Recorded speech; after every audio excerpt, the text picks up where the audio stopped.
Mais um vídeo tratando sobre política e investimentos. Entretanto, eu não posso deixar passar, porque em época de política sempre surgem esses boatos a respeito do confisco da caderneta de poupança. Eu vou compartilhar com vocês uma reportagem do Globo de 17 de março de 1990, intitulado Collor bloqueia o dinheiro. Vou mostrar para vocês também uma fotografia icônica da senhora Maria Rodrigues, que estava chorando em frente ao Banco Central por ter ficado com o dinheiro retido após vender a casa com a intenção de comprar outra. Isso durante o período do confisco da caderneta de poupança do Plano Collor. Essa fotografia é de Antônio Galdério, de 23 de março de 1990, da Folha Press. Agora vamos a uma reportagem que foi amplamente divulgada durante o período da então ex-presidente Dilma Rousseff, e diz o seguinte: o governo deve aplicar o confisco nas poupanças Caixa no mês de fevereiro. Presidente da República estuda falar à população logo após o Carnaval. Decisão foi discutida nesta segunda-feira em reunião com conselheiros políticos. Ao que tudo indica, essa reportagem não passa de notícia falsa. E agora que estamos na corrida do segundo turno das eleições de 2022, eu recebi nessa semana esse vídeo. Ele diz assim: quem tem dinheiro no banco, na poupança, na previdência privada, nos investimentos, nos imóveis, nas empresas, nos negócios e nas aplicações em geral, é melhor ficar de olho. Isso tudo está no estatuto do partido de esquerda, e o 9 Dedos vai tomar o seu dinheiro. Parabéns à emissora de TV por divulgar. Agora eu vou dar um play para que vocês possam ouvir o conteúdo e ao final iremos analisar se realmente o que os jornalistas estão dizendo está de fato de acordo com o texto que eu acabei de ler para vocês que me assistem. Contando para vocês que gente muito próxima ao ex-presidente Lula está defendendo uma espécie de quarentena fiscal, caso, claro, ele vença as eleições. A discussão entrou no radar do Caio Junqueira, que detalha essa história pra gente agora. Boa noite, Caio. Boa noite, Vanessa. Boa noite a todos. É isso, um grupo formado aí por ex-dirigentes petistas, próximos ao ex-presidente Lula, elaborou um documento interno ali com propostas do partido para a economia, dentre outras áreas, caso a legenda, claro, vença as eleições presidenciais. E a primeira delas prevê a decretação de, abre aspas, uma situação de emergência em âmbito nacional para que o novo governo tenha os meios legais necessários para enfrentar, na palavra dos petistas, o caos herdado do governo anterior, fecha aspas. Na prática, uma medida que permita que o governo tenha liberdade para romper as regras fiscais e utilizar o orçamento livre de amarras por um período determinado. O tema vem sendo tratado como uma ideia, na prática, de um plano emergencial temporário inicial. Esse documento é assinado, dentre outros, pelos ex-presidentes do PT, José Genuíno e Rui Falcão, que têm participado dos debates internos do partido sobre os rumos da campanha e de um eventual novo governo Lula. Rui Falcão, por exemplo, passou o ano novo na residência de Lula e é um interlocutor frequente ali do ex-presidente. Além disso, o documento fala, por exemplo, em corrigir imediatamente o orçamento herdado do ano anterior, recuperar a capacidade de investimento do BNDES, do Banco do Brasil e da Caixa Econômica Federal, bem como das empresas estatais, tomar as medidas necessárias para cobrar um imposto emergencial sobre grandes fortunas, lucros e dividendos, a retomada imediata do Bolsa Família, numa versão ampliada, a retomada imediata do programa Mais Médicos e a convocação de concursos públicos emergenciais para recompor o quadro de servidores públicos federais. Na minha humilde opinião, os comentários dos jornalistas não têm qualquer relação com o texto acima. É óbvio que eu já comentei em vídeos aqui nesse canal, fazendo um comparativo em relação às diferenças da esquerda e da direita, mas a reportagem ela acaba acrescentando intervenção na economia mediante a sua regulamentação, em outras palavras, tabelamento de preços, rompimento do teto de gastos do governo federal, aparelhamento estatal. O que seria isso? Distribuição de cargos em troca de apoios políticos, além dessa falsa promessa de distribuição de renda, a qual não vou entrar no mérito. Isso sem falar também nas verbas eleitorais, propinas, corrupção, e etc. A taxação de grandes fortunas, nem preciso comentar. Parece que a esquerda do Brasil não quer aprender com os erros cometidos pela Argentina. Parece até que é proposital a intenção de afastar ricos e investidores para poder dominar melhor as massas, como uma Cuba, uma Venezuela, por exemplo. Quanto à taxação de dividendos, eu não tenho a menor dúvida, porque isso já foi demonstrado tanto pela esquerda quanto pela direita. O atual governo mesmo já tentou taxar dividendos. Então, na minha opinião, isso é questão de tempo. Até porque, para que seja possível implementar de maneira satisfatória a distribuição de renda, é preciso de dinheiro. O que eu tenho para dizer para vocês é o seguinte: em relação ao confisco da década de 1990 para os dias atuais, a legislação mudou. Isso porque o nosso grande Congresso Nacional levou 11 anos para poder modificar a lei. Percebam que a Emenda Constitucional 32 de 2001, que modificou o artigo 62 da Constituição Federal, afirma que é vedada a edição de medida provisória, entre aspas, que vise a detenção ou sequestro de bens, de poupança popular ou qualquer outro ativo financeiro. Fecha aspas. Traduzindo, é possível, nos dias atuais, com essa nova legislação, o presidente da República, por meio de uma canetada, mediante uma medida provisória, confiscar todo o patrimônio dos brasileiros? A princípio, não. Ele dependeria de autorização do Congresso Nacional. Só para acrescentar, o candidato da esquerda, ele obteve o maior número de votos no dia 2 de outubro. Contudo, o atual governo conseguiu eleger uma quantidade considerável de parlamentares. Outro fator que eu vejo positivo para o país e negativo para o candidato de esquerda, a princípio, foi a análise do gráfico do índice Bovespa do dia 3 de outubro de 2022, ou seja, segunda-feira logo após as eleições. Vocês podem perceber que só na segunda-feira o índice subiu 3,77%. Em outras palavras, por mais que o candidato Nove Dedos consiga se reeleger à presidência da República, eu acho muito difícil ele conseguir implementar suas políticas, tendo em vista ele não ter a maioria no Congresso. E isso decorre de uma análise preliminar. Por quê? Em 2018, verificamos que muitos candidatos se aproximaram do atual presidente da República, conseguiram se eleger e, após tomarem posse, traíram o atual governo. Só para mencionar, cito dois: um ator pornô e uma jornalista. Então, eu não tenho garantia nenhuma se a partir de 2023 o governo continuará tendo a mesma maioria que as eleições mostraram agora. Até porque o candidato de esquerda, ele sabe muito bem como fazer os negócios lá em Brasília. Distribuição de cargos, dinheiro, verbas parlamentares e etc. E nós estamos vendo aí que não se passou nem uma semana do primeiro turno, quem o criticava de maneira ferrenha e contundente, hoje declara apoio. Vou compartilhar com vocês as declarações de Luiz Barsi Filho. Quem é ele? Nada mais, nada menos que o maior investidor, pessoa física, no mercado de capitais do Brasil. Ele tem um comentário muito interessante sobre os acontecimentos da década de 90, que eu gostaria que vocês atentassem. É um investidor de longo prazo, mais de 50 anos na Bolsa, e já passou por situações muito piores do que a que a gente está passando agora, né? Um exemplo que sempre pedem para que a gente descreva foi a década de 90, que inclusive na semana passada acabou fazendo aniversário, né, da época do confisco da poupança. Então, se o senhor puder contar para a gente como que era investir naquela época, né, na época do confisco, e uma história que o senhor sempre conta, né, que as ações, o fato do seu patrimônio estar em ações foi o que te salvou, né? Quem tinha aplicações, todas as aplicações que estavam representadas por créditos em conta corrente, elas foram exiliadas. A única aplicação que acabou passando sem ser mutilada foram as ações. Por quê? Porque as ações, elas não representam uma aplicação de conta corrente.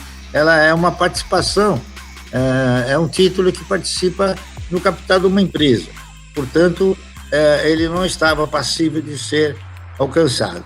Então percebam que o confisco, a princípio, limitou-se somente à caderneta de poupança e conta corrente. Eu fiz um curso na Secretaria de Tesouro Nacional a respeito do Tesouro Direto. Antes de 2002, era possível o investimento somente por meio de fundos. Ou seja, se você quisesse ter participação nos títulos do Tesouro Nacional, somente por meio de fundos. E eu não vi até hoje ninguém comentando que, na época do confisco do presidente Collor, ele tenha feito essa retenção dos valores alocados nos títulos do Tesouro Nacional. Pode ser que eu esteja enganado. Sobre o Luiz Barsi, estamos aí diante de um investidor, pessoa física, CPF, investe no mercado de capitais por baixo 50 anos, pegou o governo militar, Sarney, Collor, Itamar, Fernando Henrique Cardoso, Lula, Dilma, Michel Temer, Bolsonaro, enfrentou planos econômicos Bresser, Verão, Cruzeiro, Cruzado Novo, URV, Real e detalhe, não precisou participar de Fogueira Santa de Israel para enriquecer. O conteúdo das declarações dele irei compartilhar na descrição desse vídeo e o link também para a realização do curso no Tesouro Direto. Gratuito, tá, pessoal? Não conta para ninguém não. Voltando à questão do tema do vídeo. Street Holder, então não existe possibilidade de um novo confisco aqui no Brasil? Não é isto que eu estou dizendo. O sistema, ele evolui e depende muito da forma de governo, regime de governo e do que vai ser imposto no futuro. Em uma democracia como a atual, é difícil acontecer um confisco. Mas e se acontecer como na Venezuela, que começou com uma democracia e depois se tornou no que temos hoje? Tudo é possível. Além disso, eu preciso compartilhar com vocês a avaliação de risco do país, por meio do Barômetro de Risco País Setorial do segundo trimestre de 2022. Percebam que a avaliação anterior do Brasil era C e agora ela mudou para B. E o que significa isso? Vou mostrar para vocês agora. Percebam a escala de risco de negócios. O Brasil era classificado como alto risco e hoje ele foi para B, significativo. E por aí é possível tirar nossas conclusões. E tudo isso está relacionado à política. Não tem para onde correr. É aquilo que eu vi nos canais de denúncias. Se você é cristão, se você tem outra religião ou não tem nenhuma e não gosta de política, não tem problema. Você será governado por quem gosta. Diante das possibilidades de um novo confisco, das instabilidades políticas e da classificação de risco país, alguns youtubers defendem a ideia de globalizar o capital, ou seja, não manter somente no Brasil os seus investimentos. Em outras palavras, não guardar todos os ovos na mesma cesta. Só a título de curiosidade, o Luiz Barsi Filho e a sua filha Luíse, mencionados nesse vídeo, eles defendem a tese de que todos os seus investimentos devem estar alocados aqui no Brasil, porque na concepção deles existem empresas que estão cotadas a preços interessantes para compra. Eu respeito a opinião deles, faz muito sentido, porque essa história de confisco, ela não é restrita ao governo brasileiro. Vou compartilhar com vocês uma reportagem extraída de 1º de maio de 2022. Rússia insinua que pode confiscar bens de países considerados hostis. Medida é uma resposta à proposta do governo dos Estados Unidos de liquidar os bens confiscados dos oligarcas russos e transferir valores para a Ucrânia. Ou seja, Estados Unidos confiscou os bens de oligarcas russos e agora a Rússia quer confiscar bens de países considerados hostis. De repente você, numa análise preliminar, pode até achar justo a medida dos Estados Unidos em confiscar os patrimônios de oligarcas russos. Mas precisamos ressaltar que esse precedente ele é grave. E por quê? Da mesma forma que os Estados Unidos utilizou como pretexto a intervenção do governo russo na Ucrânia, eles podem utilizar qualquer outro pretexto para confiscar bens de outros cidadãos de outras nacionalidades. Se vocês acham que isso que eu estou falando aqui é viagem, eu vou deixar para vocês que pesquisem os protestos chamados Euromaidan em 2013,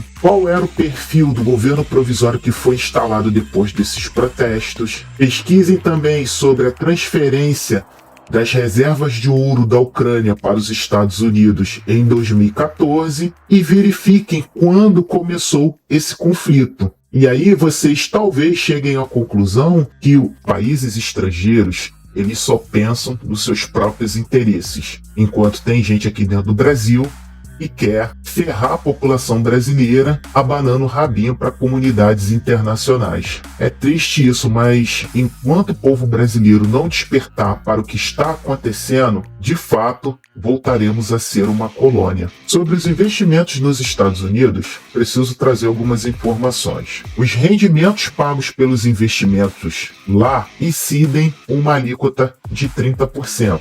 O dividend yield tem uma média anual de 3%, porém, algumas empresas podem chegar a 5%. O imposto sucessório varia de 18% a 40%, bem salgado, e vocês percebam em relação a esta última informação, se os canais no YouTube mencionam. É isso aí. Se você tem um patrimônio de R$100 mil investido nos Estados Unidos, vier a óbito e sua família for tentar resgatar e incidir uma alíquota de 40%, eles só irão receber $60 mil. Isso sem contar encargos, taxas e outras incidências. Enquanto isso, no nosso Brasil varonil, a alíquota que incide sobre dividendos e remunerações pagas pelos fundos imobiliários é zero. Em outras palavras, somos isentos. Entretanto, como já havia mencionado nesse vídeo, seja o governo de esquerda ou direita, eles estão querendo acabar com isso. O imposto sucessório, ele varia de 5% a 8% a depender do estado. É o imposto de transmissão de causa-mortes e doações e o dividend yield anual. Como que fica? Vou trazer agora na tela alguns exemplos, mas preciso ressaltar que isso não se trata de recomendação de venda, compra ou manutenção de ativos. Na tela o percentual anual extraída do portal Trademap, vou mencionar algumas empresas. Petrobras, dividend yield de 2022, 23,17%. Se voltar o vídeo e verificar que uma boa empresa dos Estados Unidos paga 5%. Energias do Brasil, 18,30%. Taurus, 6,59%. Odontoprev, 12%. Quem me acompanha na minha estratégia sabe que eu procuro alcançar o percentual médio de 6% ao ano. Então, diante de toda instabilidade, não só dentro do nosso território nacional, mas vocês puderam ter uma noção trazida aí pela nossa principal economia global, eu não vou também estender uma análise dos países do continente europeu, porque senão o vídeo ficaria muito longo. Entretanto, eu particularmente entendo que o risco de confisco ele não é inerente somente ao governo brasileiro, porém a estratégia de ampla diversificação ela tem que ser analisada e estudada a fundo, com muito estudo e muita análise, e isso acabou voltando os meus olhos por uma novidade digital extremamente controvertida e arriscada, e eu tenho verificado que ela ao longo dos anos tem incomodado muitos governos e principalmente instituições religiosas.